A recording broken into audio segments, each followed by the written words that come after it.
환율도 모르고 경제 공부할 뻔했다의 저자 이낙원이라고 합니다. 반갑습니다.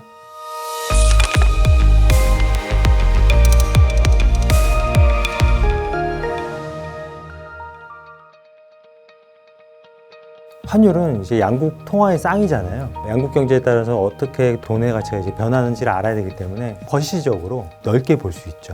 주식이나 채권도 결국 이제 통화로 사게 되잖아요. 통화의 가치가 변하면 주식이나 채권 가치도 함께 변하거든요. 먼저 통화의 가치를 파악하는 게 경제 방향이나 뭐 이런 거를 이제 파악하는데 도움이 되죠.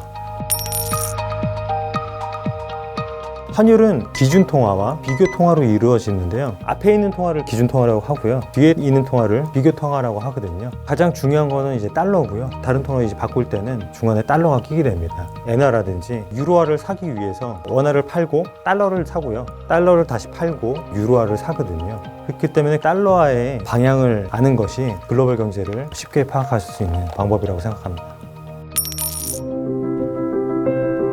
많이 올랐을 때를 가정을 한번 해보겠습니다. 크게 가계와 기업, 금융기관으로 나눠서 이제 볼 건데요. 가계 같은 경우는 소비가 둔화가 되거든요. 환율이 많이 올라와 있으니까 수입품의 가격이 올라가겠죠. 덜 사게 될 겁니다. 근데 기업의 측면에서는 수출이 늘어나게 됩니다. 환율이 높다는 것은 우리나라 통화의 가치가 이제 낮아졌다는 거니까 그만큼 글로벌 시장에서 가격 경쟁력이 생긴 거거든요. 수출이 늘어나면 그만큼 매출이 늘어났으니까 돈을 많이 번 거잖아요. 그 많이 번 돈으로 재투자도 하고요, 고용도 하고요. 해외 투자자들은 우리나라 기업들의 주식을 살 겁니다. 우리나라 기업들의 주식을 사기 위해서는 보유하고 있는 달러를 우리나라 외화시장에서 팔고 그리고 원화를 사서 주식을 사야 되잖아요. 그 과정에서도 환율이 하락 압력을 받게 될 것이고요. 다시 소비가 활성화되는 선순환 구조로 경제가 돌게 됩니다.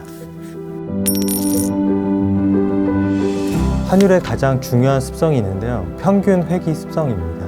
환율은 무제한적으로 상승하거나 하락할 수 없고 평균을 중심으로 등락한다는 중요한 습성이 있습니다. 10년 평균을 보면 환율이 1120원 정도가 평균이거든요. 그 평균을 중심으로 100원을 잘 벗어나질 않습니다.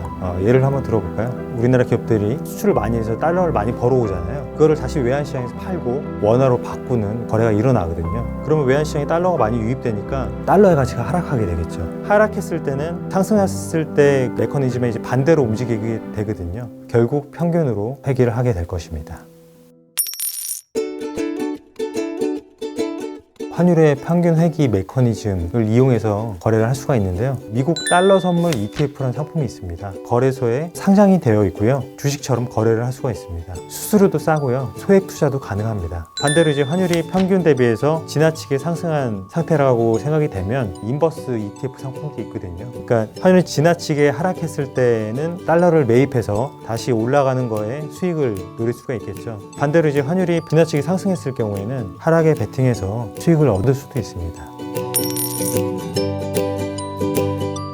가장 중요한 것은 이제 환율이 움직이는 그 메커니즘을 이해를 하셔야 되거든요. 경제 구성원이 가계와 기업 그리고 금융기관이 있고 환율이 높을 때와 낮았을 때 어떤 방식으로 환율이 등락을 하는지 그 메커니즘에 대해서 이해를 하셔야 됩니다. 달러원을 볼 때는 미국 경제와 우리나라 경제가 보이실 거고요. 엔원 통화를 볼 때는 일본 경제도 보일 거고요. 유로 통화를 볼 때는 유럽 경제도 보일 겁니다. 이렇게 통화상을 점점 늘려나가시면 글로벌 경제가 한눈에 보일 수 있겠죠.